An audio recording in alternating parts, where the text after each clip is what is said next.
Salut les potos, ça va mes petits boosters, mes petits accros des 100 à l'heure? Bah moi ouais, ça va, tranquille, à part qu'il fait un temps bien pourri, c'est mouillé par terre. Donc bah, les essais ce matin, ça sera pas possible. Bon, j'espère que cet après-midi ça va sécher. Comme ça on pourra aller faire le test de... Vous vous souvenez? On doit tester quoi aujourd'hui? Allez, je vous aide. Un Bidalo RR avec une culasse qui n'existe pas encore. Enfin, elle existe, mais vous ne pouvez pas encore la voir. Ma culasse Boost, la culasse magique que tout le monde veut. Vous avez vu hier un 108 avec le RR, avec juste un petit joint d'embase en dessous, un joint Doppler de 0,25. Donc c'est pas mal, hein, c'est tout à fait honnête, hein, c'est 1 km/h de moins que le Doppler avec sa culasse Doppler. Pas étonnant, ce sont les deux concurrents principaux. Donc c'est les deux cylindres à acheter quand on veut rester en 50 et qu'on veut turbiner avec sa mob. Il y en a d'autres qui sont beaucoup moins chers. Il y en a un autre qui est au même prix, voire plus cher, le Mal aussi, qui pour le moment ne nous a pas donné satisfaction. Mais on va bientôt pouvoir tester ça, car on va bientôt avoir des carters d'origine. Et sans doute à l'occasion, on y mettra le Vilebrequin Proto Boost à masse pleine. Donc ce sera une bonne occasion de vérifier que l'équilibrage est bon. On verra si la machine vibre. Et surtout, on va vérifier que le Mal aussi marche aussi bien qu'un Doppler ou un Bidalo RR quand il est monté comme il le faut, c'est-à-dire avec un minimum de volume mort. Sinon, à part ça, regardez ça. Oups, là, j'ai pas le droit de montrer. J'ai pas le droit de montrer l'adresse. C'est Stéphane Leland, mon poteau facteur d'accordéon. Et oui, il fabrique des accordéons à la main avec ses petites machines, sa petite CNC, ses petites fraiseuses et tout ça. Un artiste. Et il m'a envoyé une petite pièce pour le carburateur. Vous savez, c'est pour le capuchon. C'est pour éviter d'utiliser les coudes de câble en sortie, hein, sur les PHBG. Et c'est donc, vous verrez, je vais vous montrer en bas. C'est beaucoup plus compact et a priori ça doit bien fonctionner. Donc il m'a envoyé un exemplaire en test. Je vous en donnerai des nouvelles là. Bon, sur ce, on va se retrouver dans les ténèbres de mon box à dépiler le Malos, le Bidalo, et à lui mettre une petite cale de 1 en dessous, les deux joints Doppler. Et puis voilà, on sera prêt pour cet après-midi. Allez, à tout de suite. Et voilà la Titine sur la table d'opération, prête à se faire dépiler. Là, nous avons les deux petits joints Doppler retaillés et la cale de 1 mm. Merci Stéphane. Qui iront sous le cylindre, sous le Bidalo RR, afin de pouvoir monter la culasse Boost et d'obtenir un squish de 0,9. Voilà. Bon, moi j'ai plus qu'à me cracher dans les mains et puis à bosser. A tout de suite les potos. Et voici le Bidalote tout juste dépilé. Donc bah évidemment, hein, aucune trace suspecte. Tutti va bene, just rodé. Voilà, donc sinon la culasse, regardons la culasse. Bon, bah on peut voir que c'était bien réglé, hein, bien riche, bien gras. À noter que lors du démontage, j'ai pu remarquer que malheureusement le joint torique avait souffert d'une température très très haute. Donc j'ai bien l'impression qu'il est plus vraiment rond. À noter des traces des petites traces de gras. Ah, c'est peut-être le pot qui crachote. C'est sûrement le pot qui crachote. Voilà, donc bah écoutez, voilà, hein, donc ça a pris une jolie couleur. Ça c'est l'huile de ricin, hein. Je veux savoir que je roule désormais à l'huile de ricin, quasiment pure. C'est de l'huile Castrol, je vais vous montrer, vous allez rigoler. Hein, vous allez rigoler, mais ne rigolez pas trop. Je roule à l'huile 4 temps. 4 temps R40. Et regardez bien ce qu'il y a marqué là. For Racing Engines. Si vous allez sur Mir35, vous verrez que cette huile est vendue en tant qu'huile 2 temps, 4 temps Racing. Donc personnellement, je la teste. Et surtout, le gros avantage, c'est que cette huile, a priori, est bien miscible dans l'éthanol. Donc, attendez-vous à ce qu'un de ces quatre, je charge la mobilette en éthanol, histoire de voir ce que ça donne. Ça va viendre. Abonnez-vous, abonnez-vous. Il y a du lourd qui arrive, il y a du lourd. Il y a de l'innovation. Bref, donc cette couleur brune hein, est assez normale, c'est typique de la ricin. Et puis c'est aussi probable que comme le moteur ne prend pas énormément de tours, on n'a pas une pression de malade là-dedans, ce qui fait qu'on n'a pas un auto-nettoyage du cylindre. Voilà, bon, bah, écoutez, comme j'ai de la chance, j'ai le joint qui est sur le cylindre, qui est encore en très bon état. Hein, donc je vais faire des économies. 70 centimes le joint Doppler. Et ben je vais me passer de le changer. Je vais garder celui-ci qui est en bon état, même si il est un petit peu gras. Hein, c'est pas grave, au moins j'ai pas besoin de le graisser. Et voilà mon petit bébé à droite. Et puis la petite bidale à gauche. Voilà, donc bah, on n'a plus qu'à y mettre le joint torique, sur lequel avant tout on va mettre un petit peu de pâte à joint. Surtout du côté du fond de la culasse. Comme ça, le joint ne va pas se barrer quand je vais retourner la culasse pour l'empiler. Et en plus, ça compensera un petit peu, sans doute, le plat qui a été créé par la chauffe avec la culasse bidalo. Voilà. Allez, je vous reprends quand tout est empilé, prêt à faire péter. À toutes.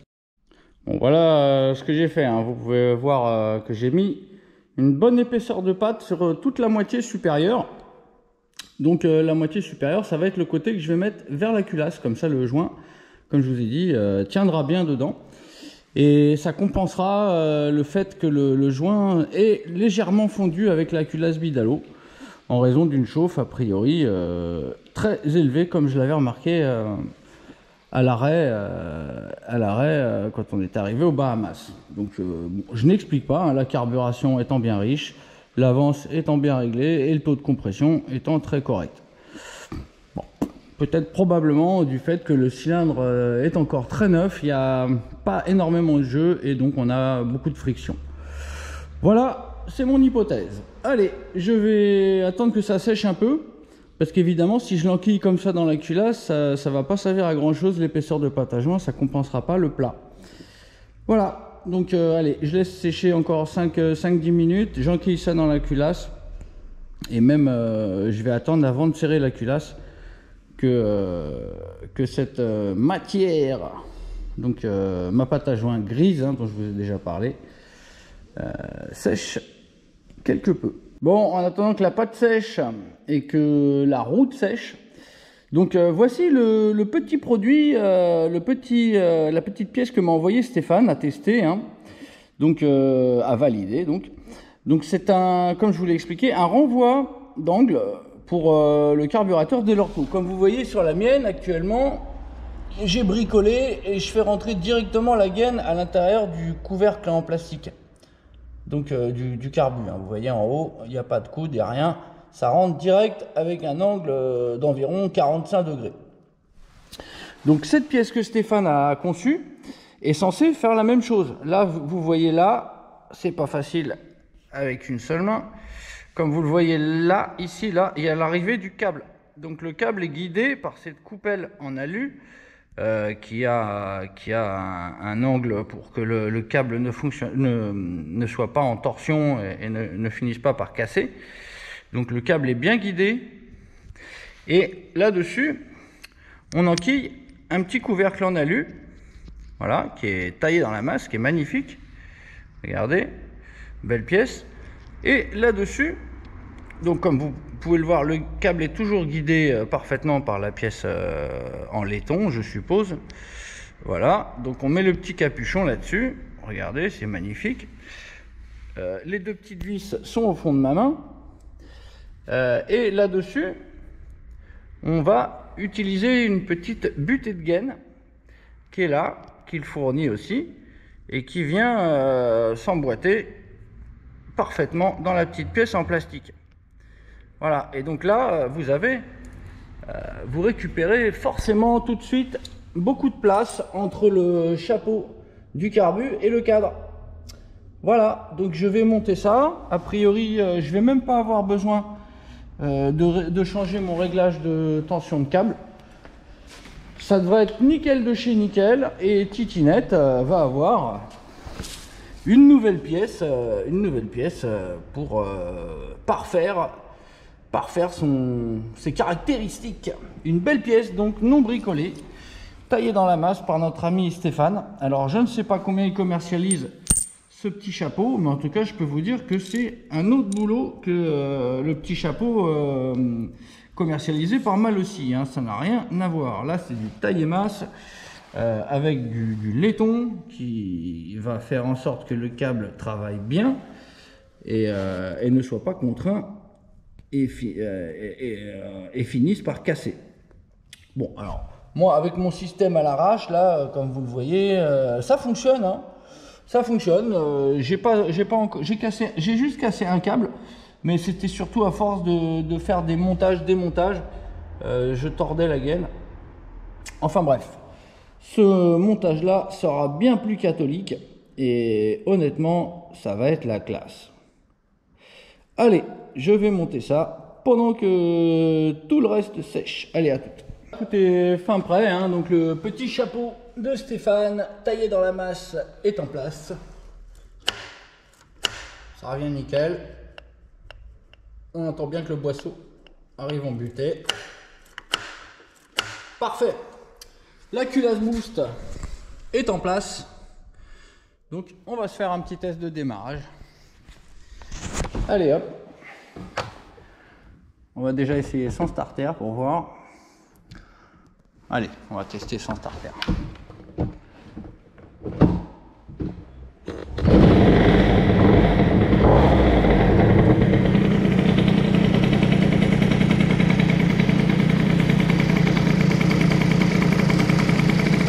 Ça tourne pas mal.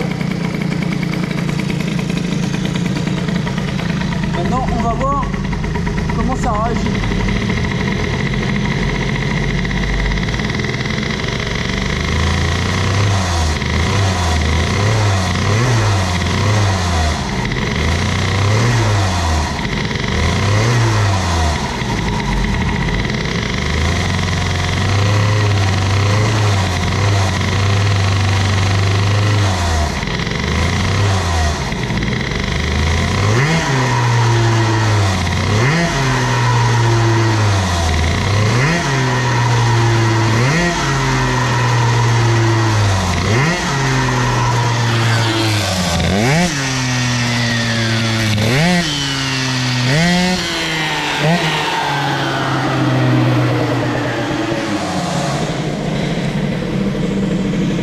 Bon, ça a l'air pas mal, comme d'hab quoi. Il n'y a plus qu'à faire un test maintenant. Il n'y a plus qu'à aller test. Sauf que c'est encore humide dehors. Oh, ça fume. C'est gras. Bon bah les potos, on est prêt à aller tester ça. Hein, on va voir ce que ça donne avec la culasse boost. On va aller se faire un petit tour en ville.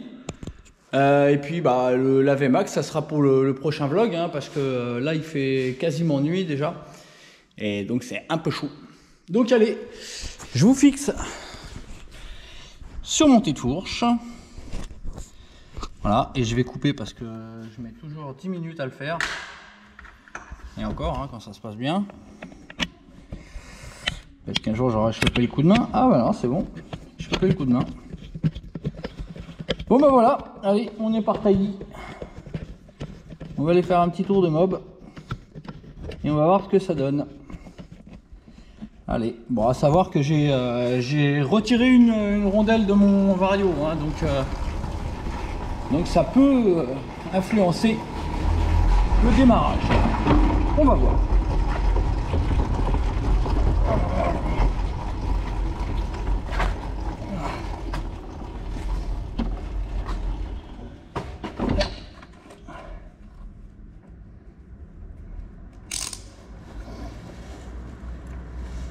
Sésame, ouvre-toi. Allez Sésame. Bordel. Ah, les 108 d'hier. Allez, on les vire. Allez. À que schön.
Voilà, on va faire une petite carbe.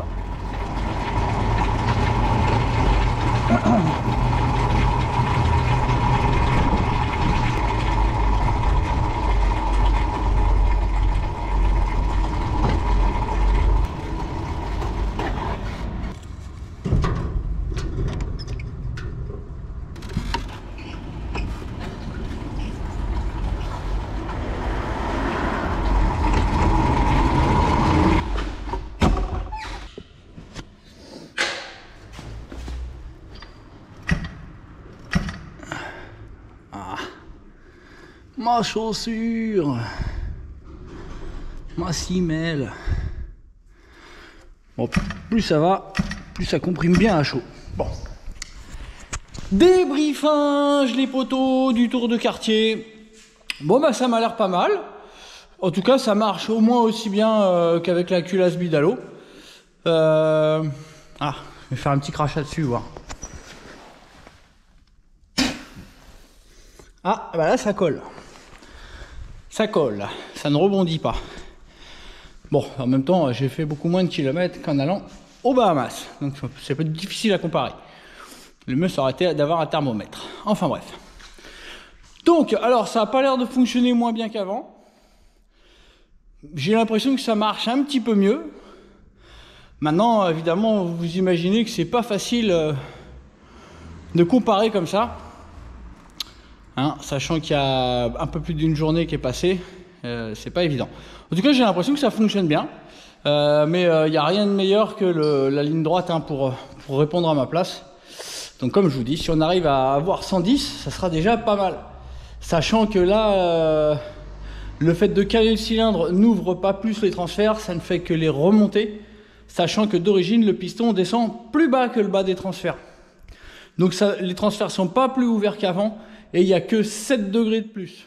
Donc vous pouvez me faire confiance, il n'y a pas grosse différence vraiment. Hein. Au niveau des caractéristiques, hein. Il n'y a que 6-7 degrés de plus à l'admission et à l'échappement. Donc faut pas s'attendre à une métamorphose. Hein. Donc bah écoutez, donc demain on ira se taper les Bahamas et on tapera une VMAX hein, en espérant que tout se passe bien, qu'on n'aura pas de problème de serrage de flic ou de serrage de moteur comme d'habitude. Il vaut mieux en parler avant. Hein. Il vaut mieux se préparer. Voilà. Bon bah les potos, merci de m'avoir suivi. Merci pour tous les petits j'aime que vous pouvez mettre en dessous. Et puis n'hésitez pas aussi à vous abonner aussi, le bouton il est en dessous. Et vous avez aussi la petite cagnotte Litchi pour aider Boost à vous sortir le cylindre et l'écarter de malade que j'ai concocté pour vous. Voilà les potes, donc sur ce, je vous souhaite une bonne fin de journée, une bonne soirée, j'en sais rien. En tout cas, tchuss, bye bye.